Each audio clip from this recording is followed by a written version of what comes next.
दोस्तों क्या हाल चाल। आज बातें होगी पैरोटिड ग्लैंड के बारे में। पैरोटिड ग्लैंड पर इससे पहले हमने एक रील बनाई है, आप जाकर वो भी चेकआउट कर सकते हैं। ठीक है, सो ये जो पैरोटिड ग्लैंड है ये थोड़ा सा बड़ा टॉपिक हो जाता है। इसके जो रिलेशंस है वो हमें डिटेल्स में पढ़ने होते हैं, इसलिए हम रिलेशंस को एक अलग पार्ट में कवर करेंगे और इस वाली वीडियो में हम कवर करने वाले इसकी पूरी की पूरी जनरल एनाटॉमी। ठीक है, साथ ही साथ हम यूज़ करेंगे 3D मॉडल का, जिससे कि हमारी अंडरस्टैंडिंग और भी अच्छी हो। ठीक है, सो ये जो पैरोटिड ग्लैंड है ये हमें यूनिवर्सिटी एग्जाम में 5 मार्क्स के लिए पूछा जाता है, तो आपको ये टॉपिक बहुत ध्यान से करना है। इसके सारे इंपॉर्टेंट पॉइंट्स आपको ध्यान में रखने हैं। ठीक है, साथ ही साथ ये जो डायग्राम है इसके भी हम डिटेल में एक्सप्लोर करेंगे। ठीक है, तो चलिए शुरू करते हैं। शुरुआत करते हैं बहुत ही बेसिक क्वेश्चन से कि पैरोटिड ग्लैंड एक्चुअल में होता क्या है। हमें पता है हमारी जो ओरल कैविटी है उसमें 3 प्रकार के सलाइवरी ग्लैंड्स होते हैं। ठीक है, उन्हीं में से एक होता है पैरोटिड ग्लैंड। ओके, सबसे पहले शुरू करते हैं फीचर से। फीचर्स में दिया गया है कि it is the largest gland. ये हमारे जो सलाइवरी ग्लैंड होते हैं, 3 सलाइवरी ग्लैंड, उसमें से सबसे बड़ा होता है पैरोटिड ग्लैंड। ठीक है, ओके, उसके बाद उसका वेट होता है 25 ग्राम्स और it is situated below the external acoustic meatus between the ramus of mandible and sternocleidomastoid. इसे समझने के लिए हम चलते हैं 3D एनिमेशन में। ये है हमारा 3D मॉडल। इसकी मदद से हम समझने की कोशिश करेंगे कि हमारा पैरोटिड ग्लैंड किस तरह से सिचुएटेड होता है। सबसे पहले हमें दिया गया है कि it is situated below the external acoustic meatus. अगर हमें एक्सटर्नल अकाउस्टिक मियाटस देखना है तो ये यहाँ पर होता है, इट इज़ एक्सटर्नल अकाउस्टिक मियाटस। उसके बाद between the ramus of mandible.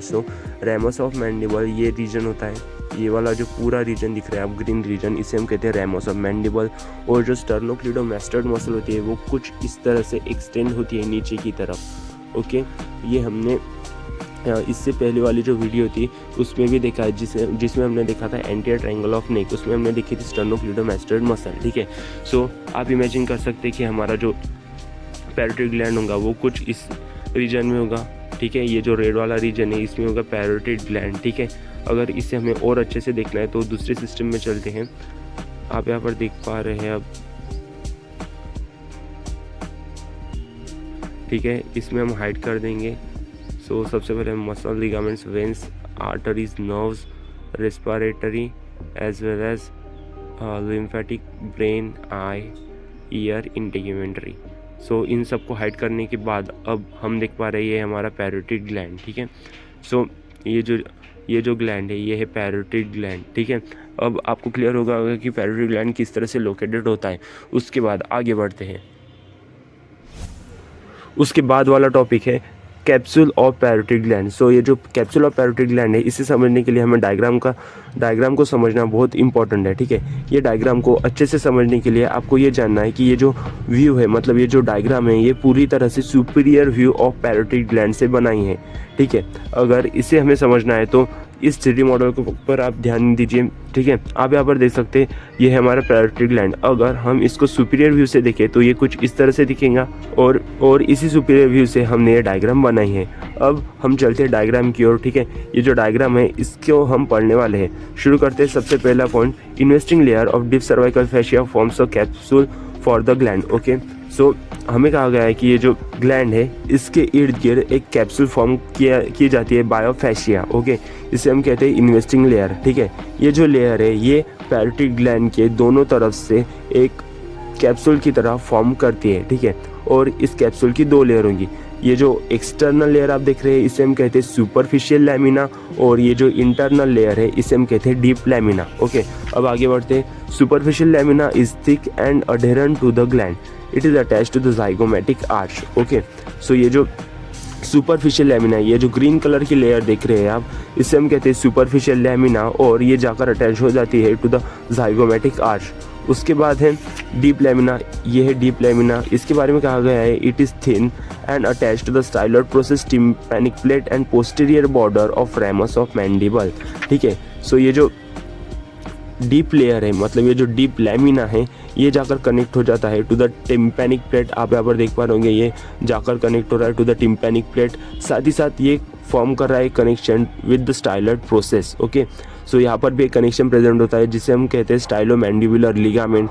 Okay, उसके बाद it is connected to the border of the ramus of the mandible. साथ ही साथ ये जो डीप लेमिना होगा ये कनेक्टेड होता है to the ramus of the mandible. ठीक है, उसके बाद stylomandibular ligament is also present. So ये जो स्टाइलोमैंडिबुलर लिगामेंट होता है ये प्रेजेंट होता है between the styloid process and the deep lamina. Okay, इन दोनों के बीच में ये प्रेजेंट होता है। सो आप यहाँ पर कुछ इस तरह से इमेजिन कर सकते हैं, ये है स्टाइलर प्रोसेस और ये जो डीप लैमिना होगा इस पर इनके बीच एक छोटा सा कनेक्शन तैयार होगा जिसे हम कहेंगे स्टाइलोमैंडिबुलर लिगामेंट। ओके, अब आगे बढ़ते हैं। आगे वाला पॉइंट है external features. External features, it has shape of pyramid and the apex is directed downward. So इसे समझने के लिए हम चलते हैं 3D मॉडल में। आप एक बार फिर रुक करते हुए हमारे 3D मॉडल का to learn the anatomy of the parotid gland. ठीक है, सो हम यहाँ पर देख सकते हैं अब हम पढ़ने वाले एक्सटर्नल फीचर, जिसमें सबसे पहला पॉइंट है कि हमारा जो पैरोटिड ग्लैंड है उसको 3 साइड्स रहते हैं जस्ट लाइक अ 3 साइडेड पिरामिड। तो आप यहाँ पर देख सकते हैं हमारा जो पैरोटिड ग्लैंड है इसके पास है 3 साइड्स। ठीक है, और इसका जो अपेक्स होता है ये डाउनवर्ड डायरेक्टेड होता है। ओके, उसके बाद है इट हैज़ 4 सर्फेसेस। सो हमें 4 सर्फेसेस पढ़नी है। तो सबसे पहली सर्फेस है सुपीरियर सर्फेस। ये वाली जो सर्फेस रहेंगी ये रहेंगी superior surface of the parotid gland. साथ ही साथ ये जो सेकंड वाला पोर्शन रहेगा इसे हम कहेंगे सुपरफिशियल सरफेस। ओके, उसके बाद इट हैज़ एंटेरोमीडियल सरफेस। सो हमें पता है कि ये है एंटेरियर साइड। ओके, इस साइड रीजन में जो मैंडिबल के साइड कर रही होगी पैरोटिड ग्लैंड उसे हम कहेंगे एंटेरोमीडियल सरफेस। ओके, और इन द सेम वे जिस तरह से ये होगी हमारी पोस्टीरियर साइड। ठीक है, और ये जो पोस्टीरियर साइड है उस जो रीजन मैंडिबल की साइड में फेस कर रहा होगा यानी ये वाला रीजन इसे हम कहेंगे मीडियल साइड। ठीक है, सो ये हो गए हमारी 4 सरफेस। दैट इज़ सबसे पहले हो गए ये हो गई सुपीरियर सरफेस, उसके बाद ये वाला पूरा रीजन होगा सुपरफिशियल सरफेस, उसके बाद है एंटेरोमीडियल सरफेस जो एंटीरियर एज वेल एज थोड़ी सी जो मैंडिबल के साइड रीजन फेस कर रहा होगा उसे हम कहेंगे एंटेरोमीडियल सरफेस, और ये जो पोस्टीरियर साइड से रहेंगे उसे हम कहेंगे पोस्टेरोमीडियल सरफेस। साथ ही साथ इसे इन 4 सरफेस को सेपरेट करने वाली रहेगी 3 बॉर्डर। सबसे पहले एक होगी सुपीरियर बॉर्डर, उसके बाद होगी एक एंटीरियर बॉर्डर और एक होगी पोस्टीरियर बॉर्डर। इस तरह से हमने पढ़ ली है external features of parotid gland. तो ये थी पैरोटिड ग्लैंड के एनाटॉमी। इसके बाद वाली जो वीडियो होगी वो रहेंगी रिलेशन ऑफ पैरोटिड ग्लैंड। और ये जो एनाटॉमी वाला पार्ट है ये बहुत इंपॉर्टेंट है, ये आपको ध्यान से करना है क्योंकि इस पर हमें यूनिवर्सिटी में डायग्राम और आंसर लिखना पड़ता है। ठीक है, सो इस वीडियो को आपने ध्यान से देखा होगा और इसकी तरह ही जो अगली वाली वीडियो होगी उसको भी हमें अच्छे से करना है। ठीक है, thanks for watching the video and I will see you next time.